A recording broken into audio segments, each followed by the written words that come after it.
Welcome back, America. I'm Hugh Hewitt inside the Beltway, joined by Mary Katharine Ham. She of Getting Hammered fame.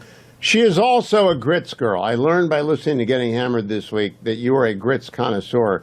Mary Katharine, here we must divide. I do not believe grits ought to be on any menu in the United States, period, ever. When did this even get into the United States food supply? Don't we think Secretary Kennedy can get it out? This is authoritarian nonsense, Hugh. The grits are delicious. Why would you not want to eat them? Is it a texture thing? It's just the first time Jill Eastland tried to give me grits and they came right out. I said, why don't I just go out and get some gravel on the driveway and chew that? But I will move on. Grits, there's a reason grits is only in the South. Because after the Civil War, there was nothing else to eat in the South, and so you ate grits. I do not know how it travels, though. Mary Katharine, you didn't have a roommate as a freshman at the University of Georgia? No, I did. I had a roommate. Oh, I misheard I misunderstood the podcast then. I thought you were saying that you were a gym rat because you didn't have any friends in Georgia. No, I didn't have any friends, but I did have a roommate, and my roommate was actually very nice, but we were not interested in the same things. So, such that I had friends, she was my buddy, but it was like, by force. I didn't have any organic friendships at that time. She was very nice to me, though. Were you a sorority girl at Georgia? I was not. I was actually very confused when I got to the University of Georgia and did not get there in time for Rush, but got there for the end of Rush and saw women weeping in the elevators about where they did or did not match. And I was so confused by this because I had not been introduced to Greek culture at all at that point in my life. Are you glad that you missed out on it? I mean, I just didn't have any money, so that wasn't a possibility for me. Well, you were working. To work a job. You were working. Yeah. You were delivering newspapers. I remember that part. Now I want to move to the Catholic conversation you had with Vic. Although first I want to bring up the fact I've never ever heard of anyone going to a sunrise service at a Baptist church and not bringing a hot dish. You really did freeload through that. I did. You know what? And Christ forgives me, and so does the Baptist church. So we made it. Did the girls get their fill of donuts? Oh my gosh. I had to throw a cap on what we were doing at the Baptist buffet, given that especially I had not brought anything with me. So I found that very amusing. Now I want to talk to you about the Pope, because you and Vic went on a little frolic and detour about the Pope. You didn't bring up the fact, and may he rest in peace, Francis, but he hated America. You know that, right? He really didn't like us. Well, he also hated capitalism. Like I'm not a huge fan of his ideological bent, for sure. I try to be respectful about him, but not a huge fan of that stuff. So do you think the next one is going to be a correction from that, or progress down the anti-American, anti-free market path? Like I do think there has been a global vibe shift, and but that does not necessarily mean that the Cardinals obey the vibe shift, right? However, there's two sides of this, because I know there's truth to the fact that Francis as Pope, you can sort of stock the Cardinal lineup with your own people and your allies. I think it would serve the world better if there was someone a little more neutral and less negative about capitalism in America. But I'm not a voting party, nor am I Catholic, despite my name, which really throws people off. It does throw people off because it does sound very Catholic. Now let's talk about the Catholics at the court today.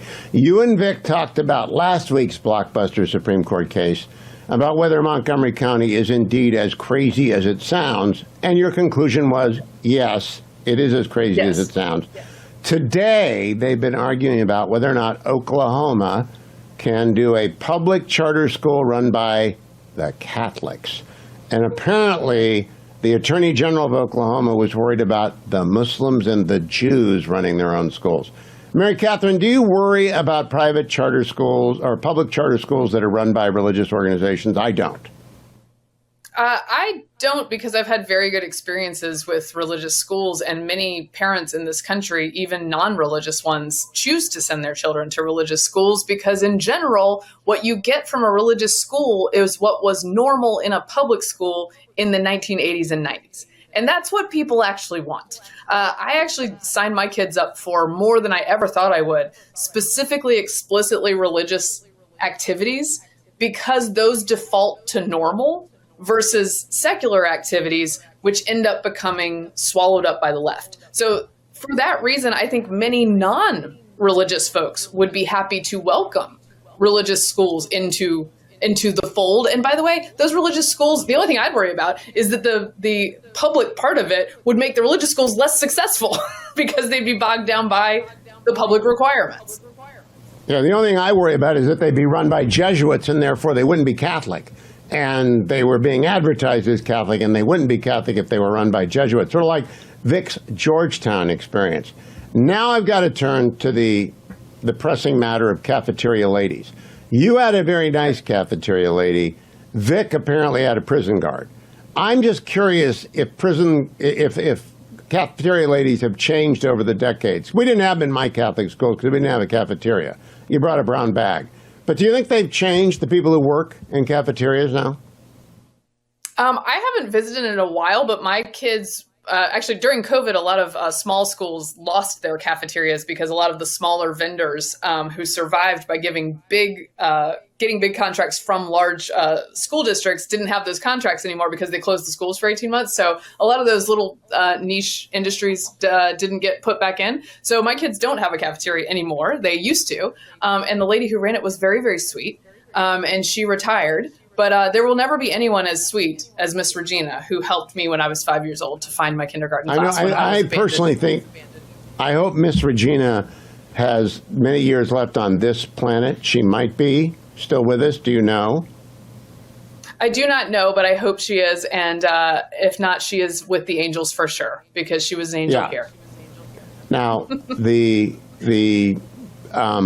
ladies at Harvard were not particularly nice, and they couldn't cook.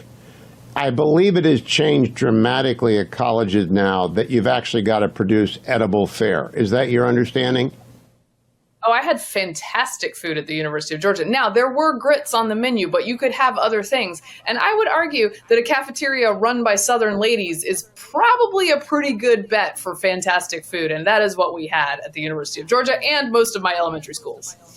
Well, did you follow the argument today at the court? Have you read up on this? Do you think that the Chief Justice, who went one hand, other hand, do you think he'll come down on behalf of private charter schools, public charter schools that are Catholic? I have not listened to the argument, so you would know better than I, but I always hope that Roberts ends up on the right side of the issue, and I would not be able to predict this time around with this little information as of yet. He has been right thus far on every free exercise case. Every one, he's been right on it.